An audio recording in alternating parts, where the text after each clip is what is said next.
Bismillahirrahmanirrahim. Assalamualaikum warahmatullahi wabarakatuh. Perkenalkan, nama saya Radit Dioba. Saya berasal dari Prodi Pendidikan Agama Islam semester 3. Saya akan membacakan beberapa surah sebagai tugas ujian tengah semester dari mata kuliah Tafsir dan Hadis dengan dosen pengampu Ibu Giarsi MPD.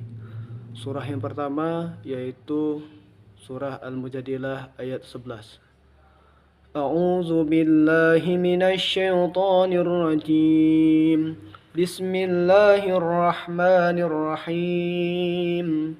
Ya ayyuhalladzina amanu idza qila lakum tafassahu fil majalis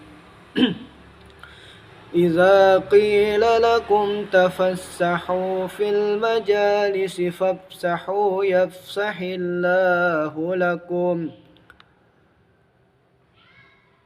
وإذا قيل انشزوا فانشزوا يرفع الله الذين آمنوا منكم والذين أوتوا العلم درجات Wallahu bima ta'maluna khabir.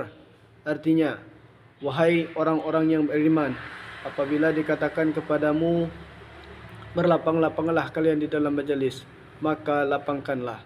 Niscaya Allah akan memberi kelapangan kepadamu. Apabila dikatakan berdirilah kamu, berdirilah. Allah niscaya akan mengangkat derajat orang-orang beriman di antaramu dan orang-orang yang diberi ilmu beberapa derajat. Allah Maha teliti terhadap apa yang kamu kerjakan.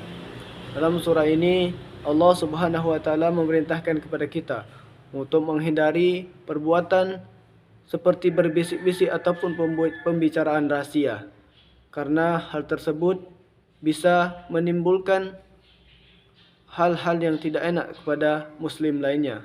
Dan Allah Subhanahu wa taala juga memerintahkan kepada kita untuk senantiasa melakukan perbuatan-perbuatan yang bisa menimbulkan persaudaraan di antara kita. Dan Allah juga akan mengangkat derajat orang-orang yang berilmu beberapa derajat dibandingkan orang-orang yang tidak berilmu. Surah yang kedua yaitu Quran Surah Al-Fatir ayat 28. Bismillahirrahmanirrahim. وَمِنَ النَّاسِ وَالدَّوَابِّ وَالْأَنْعَامِ مُخْتَلِفٌ أَلْوَانُهُ كَذَلِكَ إِنَّمَا يَخْشَى اللَّهُ مِنْ عِبَادِهِ الْعُلَمَاءُ إِنَّ اللَّهَ عَزِيزٌ غَفُورٌ. Demikian pula di antara manusia, makhluk yang bergerak yang bernyawa, dan hewan-hewan ternak yang berbagai macam warnanya dan jenisnya. Di antara hamba-hamba Allah yang takut kepadanya hanyalah para ulama. Sesungguhnya Allah Maha Perkasa lagi Maha Pengampun.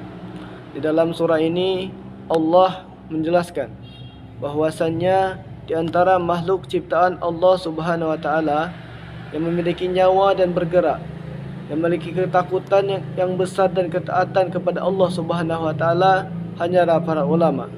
Dan Allah juga menjelaskan bahwasannya satu-satunya zat yang memiliki sifat Maha Perkasa dan Maha Pengampun hanyalah Allah Subhanahu wa taala. Surah yang ketiga yaitu Quran Surah Al-Alaq ayat 1 sampai 5.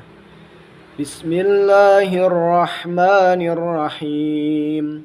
Iqra' bismi rabbikal ladzi khalaq, khalaqal insana min 'alaq. Iqra' wa rabbukal akram, 'alladzi 'allama bil qalam, 'allamal insana ma lam ya'lam. Bacalah dengan menyebut Tuhanmu yang Maha menciptakan. Dia menciptakan manusia dari segumpal darah. Bacalah, Tuhanmu lah yang Maha Mulia, yang mengajarkan manusia dengan pena. Dia mengajarkan manusia apa yang tidak diketahuinya.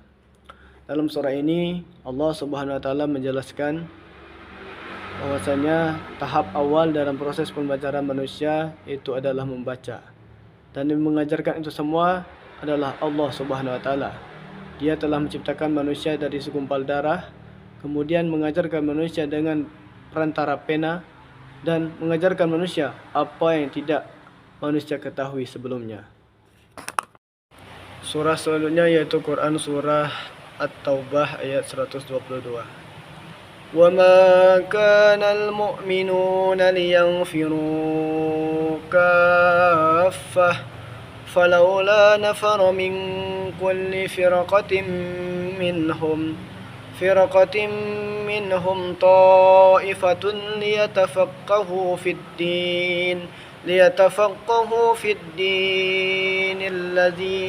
الدِّينِ وَلِيُنْذِرَ قَوْمَهُمْ إِذَا رَجَعُوا إِلَيْهِمْ لَعَلَّهُمْ يَحْزَنُونَ. Tidak sepatutnya orang-orang mukmin pergi semuanya ke medan perang. Mengapa tidak sebagian dari setiap golongan di antara mereka tinggal bersama Rasulullah untuk memperdalam pengetahuan agama mereka dan memberi peringatan kepada kaumnya apabila mereka telah kembali, agar mereka dapat menjaga dirinya. Dari surah ini dapat kita ambil pelajaran bahwasannya betapa pentingnya pembagian tugas dalam kehidupan sehari-hari, dengan penegasan tidak sepatutnya orang-orang mukmin pada zaman dahulu itu pergi semuanya ke medan perang.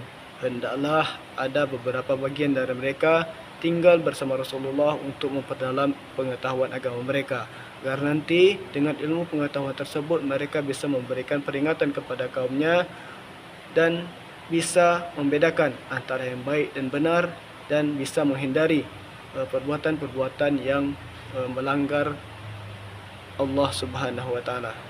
Surah selanjutnya yaitu Quran Surah Ali Imran ayat 90 sampai 91. Bismillahirrahmanirrahim.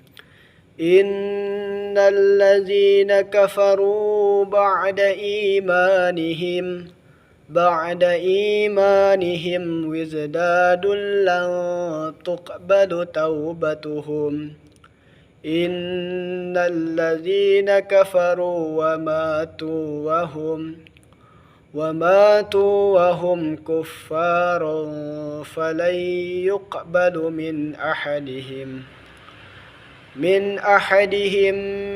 mil'ul ardi zahaban walau iftada bih ulaika azabun alimun wa ma lahum min nasirin.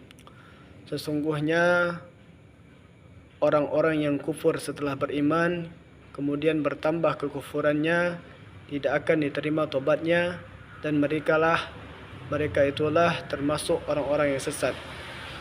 Sesungguhnya orang-orang kufur yang mati dalam keadaan kafir tidak akan diterima tebusan dari siapapun di antara mereka, meskipun berupa emas sepenuh bumi, jika ia hendak menembus diri dengannya.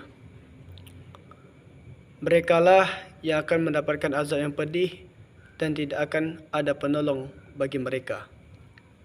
Dalam surah ini Allah Subhanahu wa taala memperingatkan bahwasannya orang-orang yang kufur atau tidak bisa mensyukuri nikmat Allah Subhanahu wa taala tidak akan diterima tobatnya dan tidak akan mendapatkan penolong siapapun nanti ketika mereka mendapatkan azab yang pedih.